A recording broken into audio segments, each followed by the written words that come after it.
Hey, it's Beyond the Session, the show where you get a turn to pick the therapist's mind. ChatGPT says, take a deep dive into the therapist's psyche and discover what really goes on behind closed doors. Today's going to be a good day. We're kicking off a 2-part series on the art of self-discovery. In part 2, we'll address how we can manage ourselves, self-regulate, and address behaviors and techniques for challenging thoughts and feelings. But first, in part 1, we will dig into self. What does it even mean?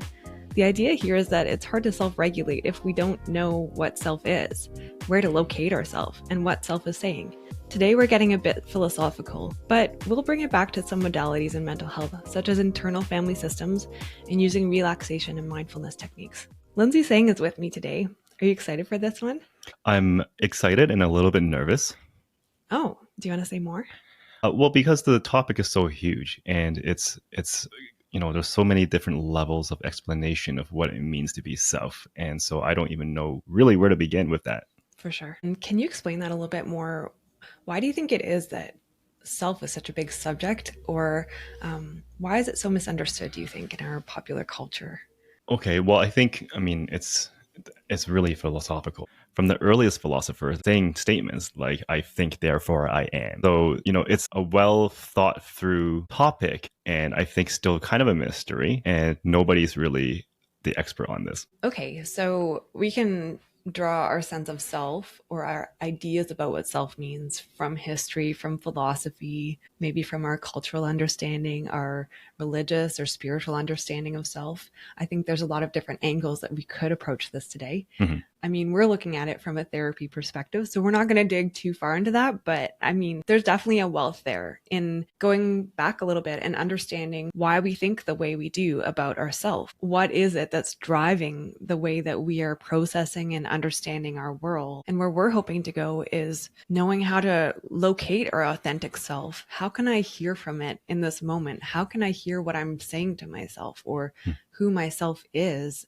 Some of us don't know that. We're out of practice, we're out of sync, and we're just kind of doing our daily routines and getting caught up in our business maybe, and not very connected with who we are anymore. Does that kind of jive with you? Yeah, no. As you're talking, I'm starting to think more about, a lot of the topics that people come in with in therapy, right? They would say things like, oh, I have really low self-esteem. Mm-hmm. And so I want to work on that. Or they would say, I want to understand why I act this way. I want to know the root issue there. Or they might say, I want to find myself. I feel like I've lost myself for a long time. So I think that's probably a good starting point for us. Yeah, and some of that is just speaking to the generation we're in. That idea of finding ourselves or kind of getting back to our basics or that type of thing. Like some of that, it's not something people would have said 100 years ago. I think there's such a different understanding of what self is. Part of it is that we're very self-centered in our current existence. Our generation is very self-centered and very individualized, right? I don't know if ever before in history there was a time when people were so fascinated with or obsessed with maybe looking inwardly and fixing themselves or understanding themselves or knowing themselves, right? I think maybe there was a more communal understanding of who you are and what your role is in society maybe. But we're becoming more introspective, I think. Yeah, that is, I think, a good observation. I mean, I think that in history, if you look at culturally, there are obviously cultures that are more collective and cultures that are more individualistic. We are in the West, so we are very individualistic to the extreme. I mean, we are the selfie generation as well, right? I think, in the past, you're known by your clan. It's so important to know what your last name is and what that means. Now we are thinking about, self-actualization. Like Maslow would have been a good starting point there for the psychological world, tapping into this idea of self-actualization. And then if you go to the self-help section of the library or in a bookstore, it's huge now. So yeah, definitely there's a huge emphasis on the self. Right. And then I think of other cultures. I mean, my sister's traveling in Japan right now, so I'm thinking about the way they operate there. And, we've traveled there a little bit too. And, had interactions, I guess, with people from Japan. And there's just like such a focus on the betterment of self, focusing your energy on being the best you can be at whatever you're doing. But that sense of betterment is actually for the collective good. So the sense is, I'm going to do the best I can at what I'm doing. so that as an overall whole in our country, as our culture, that we can be the best we are. Right. Or you hear sometimes from certain countries, people don't even use the term I as much as they use the term we, right? So like the people of so and so believe this. I always found that really interesting when I talked with relatives or friends from overseas in some countries. Yes, I think there's a bit of a communist idea there, right? So, which we are neither rejecting or condoning in any way, but just commenting on it. The idea that where we come from reflects on our sense of self, where we are today. Oh, 100%. I mean, like I'm Chinese, so in the English language, my last name comes last, but in the Chinese language, my last name comes first. So it's not a last name, it's the first name, right? Because we are identified first as the family. We've used the term intersectionality before. So when we take a snapshot of who we are right now in time, there's our cultures playing into it, our upbringings playing into it, our ideas, our thoughts, our experiences, how we orient ourselves in this world. Like all those things are playing into our sense of self. So there's so many layers. I think that we could spend our whole life trying to understand who self is. But I mean, from a therapeutic perspective, I guess, how can we locate our authentic self? And what does that even mean? Yeah, that's a loaded question. I mean, okay, so a couple of things comes to my mind right now, just off the top of my head. Self-esteem has to do with self-evaluation. So how do I view myself? How do I evaluate who I am? And so in a very practical level, sometimes I would just say, okay, here's the different areas of your life. Rate yourself on a scale of 1 to 10. How are you doing financially, socially? How are you doing with quality relationships, with your intellectual stimulation, with your finances? And so that helps us get a snapshot of how you view yourself, how you evaluate yourself. And then the question would be, okay, was that surprising that some were higher than others? Sometimes it is. People will look at the numbers and say, oh, I didn't realize that the lowest thing on my scale of how I view myself is finances, whereas, everything else seems to be doing pretty well, right? So that gives them a broader perspective. And then we can talk about what we're going to do to make that better, how I think about it or what I do about it to make it better. The other big word that's coming to my head right now is the sense of autonomy. In fact, yesterday I was in session and I mentioned the word and they said, tell me what that means. And it was a really sad moment because I'm listening to this person's story where all of their lives, they didn't feel like they had any autonomy. They didn't have any ability to make decisions for themselves and carve out what it means to be a self. And a lot of moms feel this too, especially moms who have kids younger. It's like this little human being suddenly imposed into their lives. And so now they have very little autonomy until they grow up. And then suddenly they have this desire to find more autonomy again. Yeah, exactly. That's something I said this weekend. We were at a baby shower and this is a first time mom. And I just told her, I'm like, hey, the number one thing I can tell you is that you're going to lose your sense of self for a little while. And you're going to get it back. But for a time, your entire life is going to be trying to figure out your baby and meet their needs. And suddenly your needs are going to take the back seat, right? And you're going to find meaning and purpose in that later. But for a season, it's just overwhelming. And when you come back and kind of rediscover your sense of self, you're going to be a different person than you were before because having a baby changes you a whole lot. I think dads experience that too. It's a complete identity shift. Yeah. So we have self-evaluation, we have autonomy. I think the third thing that came to mind is more from the IFS, internal family systems modality way of thinking. And it's the idea of who am I when I'm not attached by my parts, right? So I have so many internal dialogues going on.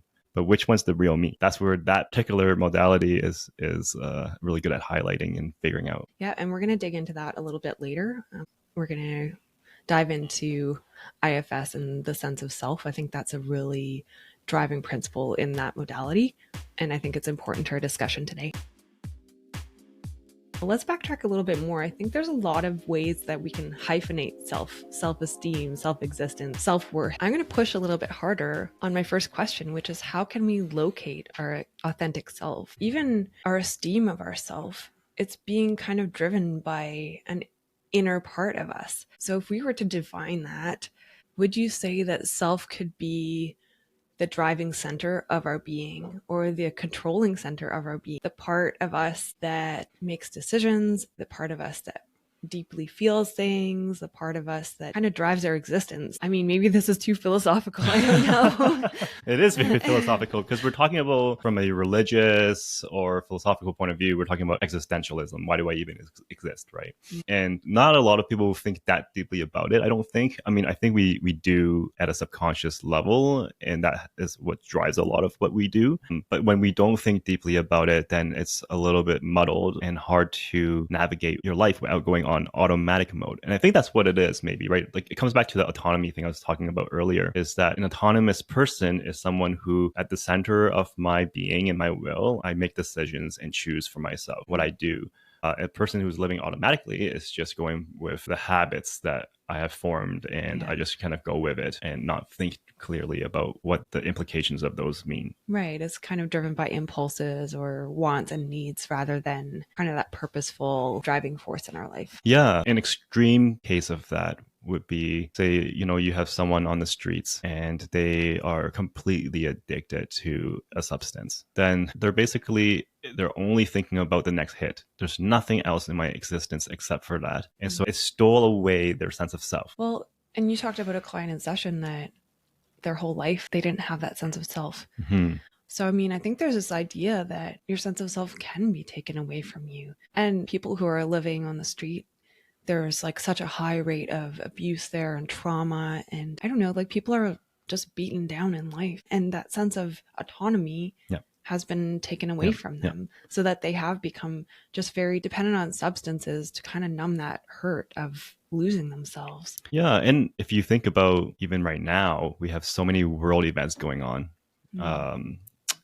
including, the inflation rates, cost of living, wars overseas, and it all feels so out of your control. Is like an imposed limitation of my autonomy. And so that's why people get so up in arms about it. That's why they want to fight and they want to explode, because they don't know, they feel like their self is being taken away. Yeah. And it's also like the damages are so far reaching, because it's not just hurting this generation. It's like generations after will feel the like economic and social aftermath of it. Like you and I traveled in Vietnam, and this is 50 years after the ravages of war had happened. We kind of traveled north to south, and like at the epicenter of where most of the fighting was happening, you could still see it in people. There's just this roughness. You can sense it in the way that they're trying to do business with people, trying to scam people. And it wasn't as bad as that in other places in the country. So like the effects of war are far reaching. But I mean, we can bring this back to families,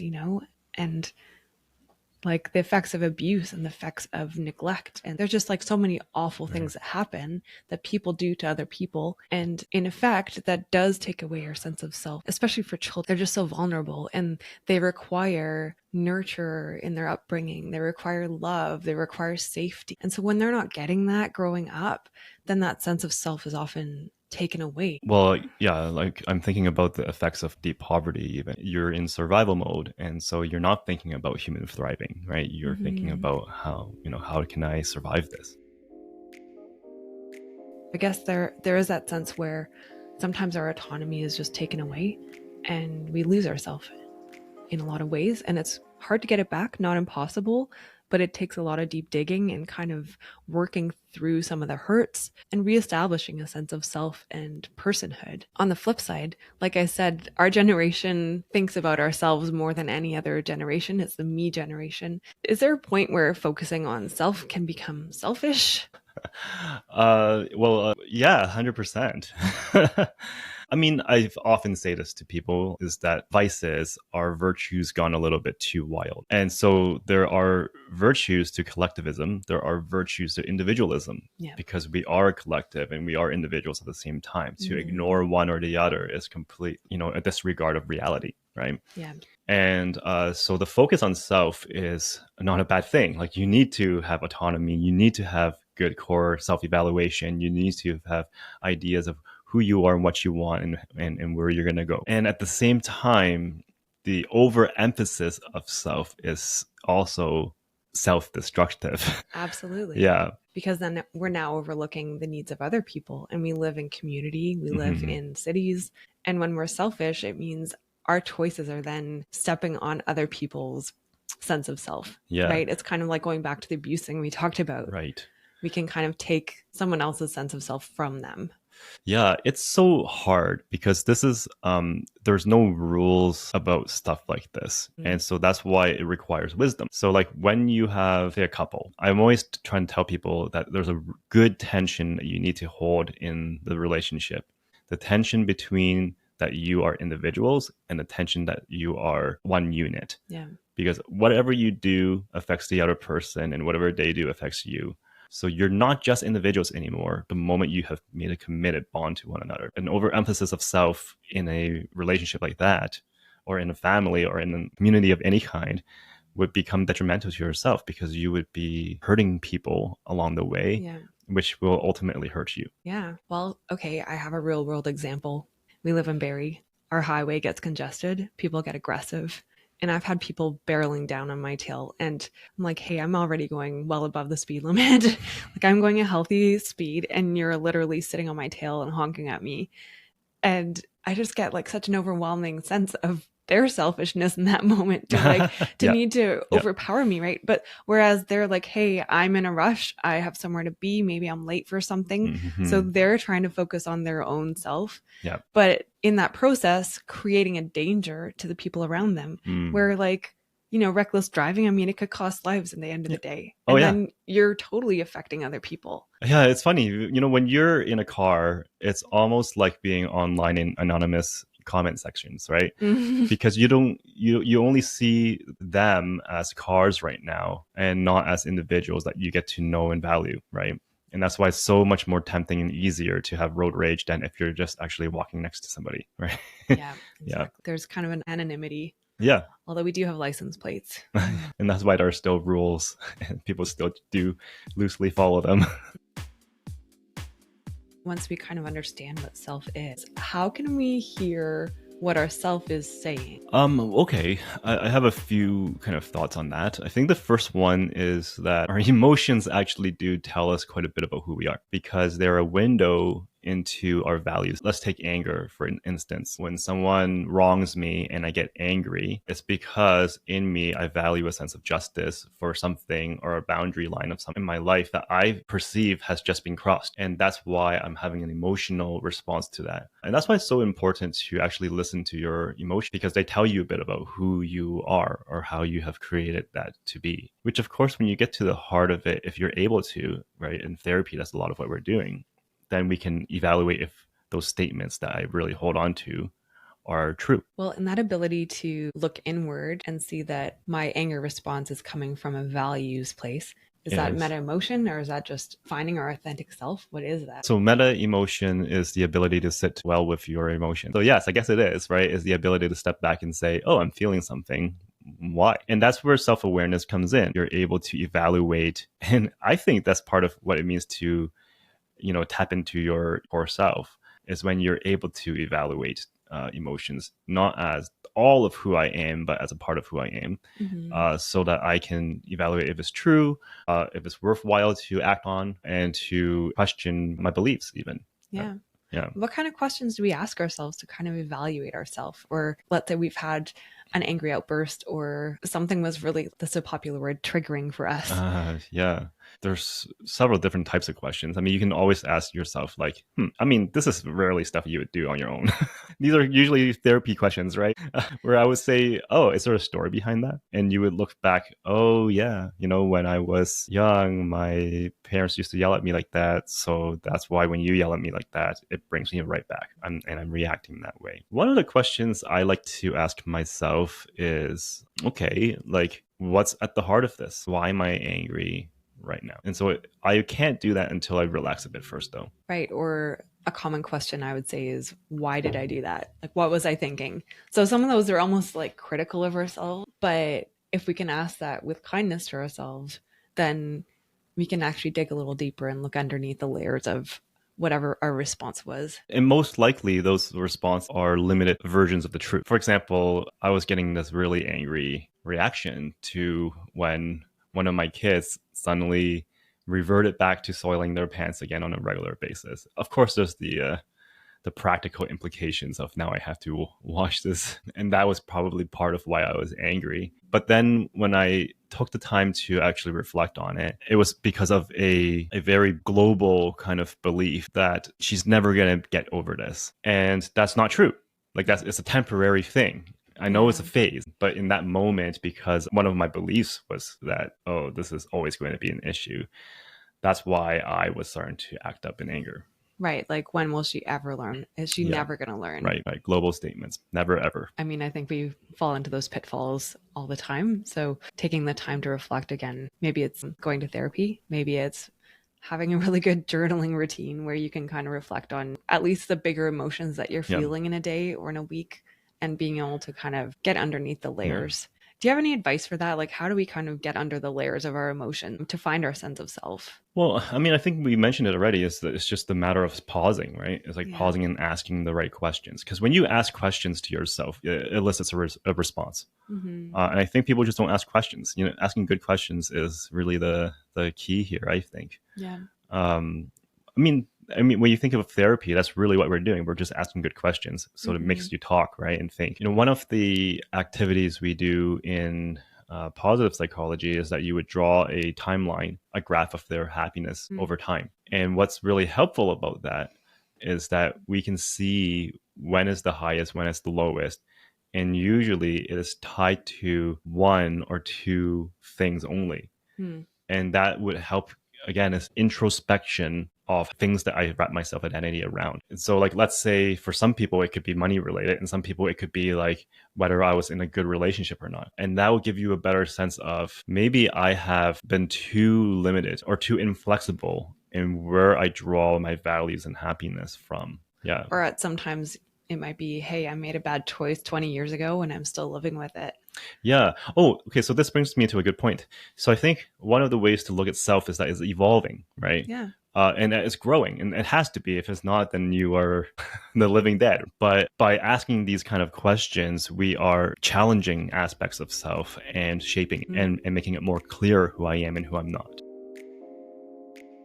I mean, I want to speak again to, those who have lost their sense of self along the way, whether it was through some kind of trauma in their life, some kind of events that have kind of buried themselves, whether it's, like the motherhood example, a role that they've taken on. Maybe it's even work that has completely taken over their own autonomy. So how do you then work with those clients? How can you kind of get under those emotional responses, those physical responses? I think here's a pretty good rule of thumb. If I'm in a heightened state, then I'm probably not acting out from myself. And this is brain science, right? Like, if you're in a heightened state, 50 plus hormones are coursing through your bloodstream, and you are in the fight, flight, or freeze state. And then if you take a brain scan, the frontal cortex, which is the conscious part of who you are, is not actually working. So it's just the reactive parts of you that are acting out at that point. This is completely simplifying it, but in some ways you can say the self comes from the frontal cortex, and that's why that part needs to be working in order for you to be acting according to your will. Right. So then if you're in fight, flight, or freeze, how can you then kind of get your frontal cortex back in control? Working again. The simplest way, and I feel like we've touched on this in the podcast before, but it's always worth mentioning because you need to always do it. The moment you are in a muscled, relaxed state, you automatically switch your front brain back on. And so that would mean doing a full body relaxation. I know a lot of people say, oh yeah, I go to therapy, they tell me to do breathing, which is legitimate, of course, because you can't think when you're not breathing. But I use much more direct muscle relaxation techniques in the sense of like progressive muscle relaxation. You're literally just tensing and then relaxing. And you do that over and over again from different areas of your body until your whole body's in a relaxed state. When you're finally in the relaxed state, you now have the cognitive ability to start thinking more critically about your emotions. Well, and I think this leads into IFS, which is internal family systems theory, which is really important to our discussion, I think, partly because at the core of IFS is your sense of self. Your self is the directing part of you. Can you talk to me about IFS and how it uses sense of self? Yeah, so Internal Family Systems is developed by Richard Schwartz. The main website they have is called Self Leadership Institute, I believe. And that's because at the very core assumption of this model is that we are made of many parts, but there's a part of us that's not a part. And that is the self. Moving Inside Out is a really good way of picturing this, because they put into visuals that there's a person, and inside them they have all these little parts who are at the control board trying to figure out how to work with one another. One of the things in the movie is that there's this new part called sadness that came out. And so she was starting to taint all the memories and the behavior of the main character. And so in IFS, the assumptions is that we have all these parts, and that sometimes some of these parts, they cling on so tightly to the core self that they almost seem like they're indistinguishable. And that is why I identify myself as a part of me rather than my actual core self. So then the core self is the one who's trying to sort it out, right? The one who's trying to find out who's in control right now. Yeah. One of the activities that we try to do, even as a visualization, where we're trying to locate these parts, right? And I would ask them, is it close to you or is it far? And sometimes they would say, oh, it's me. It's clung on to me. And I would say, okay, I want you to ask that part to give you a little space. Yeah.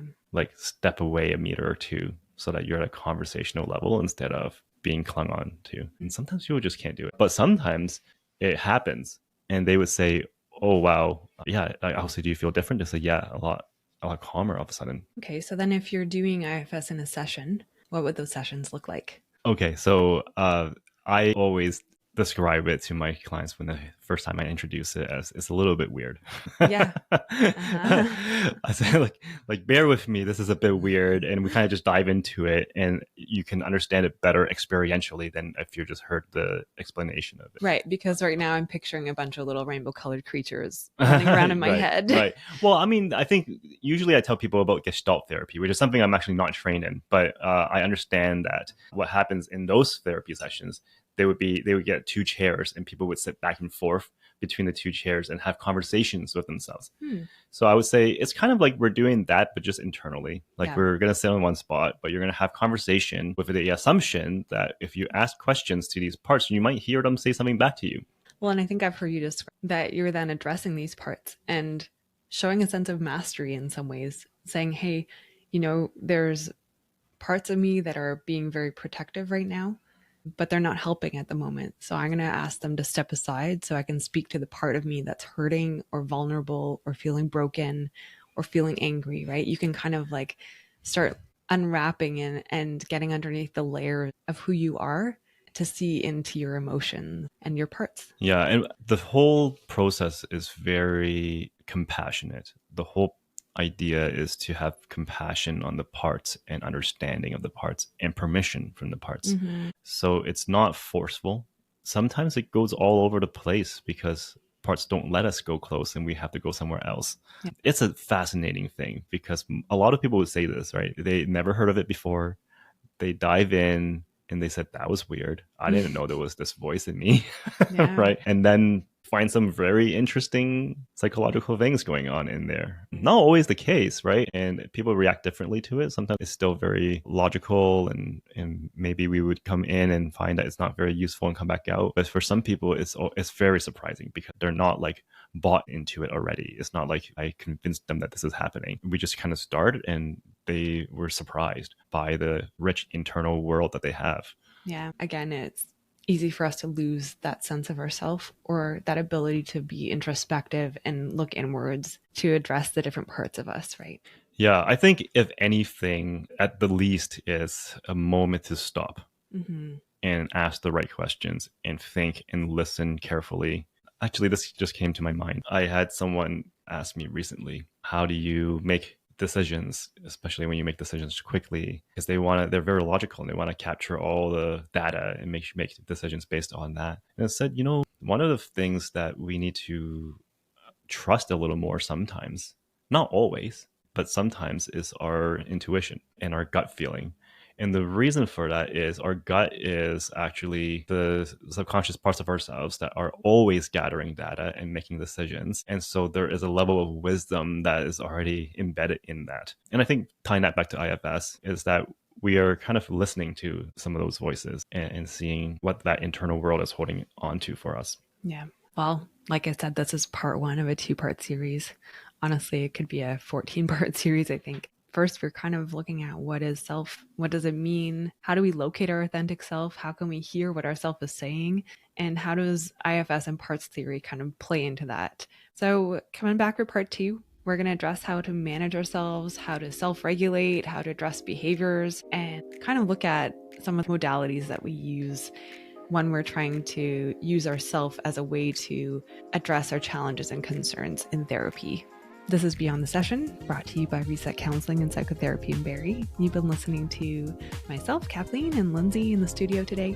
And if you have any questions about what you've heard, you can email us at resetbarrie@gmail.com. We look forward to the next show and we hope you'll join us.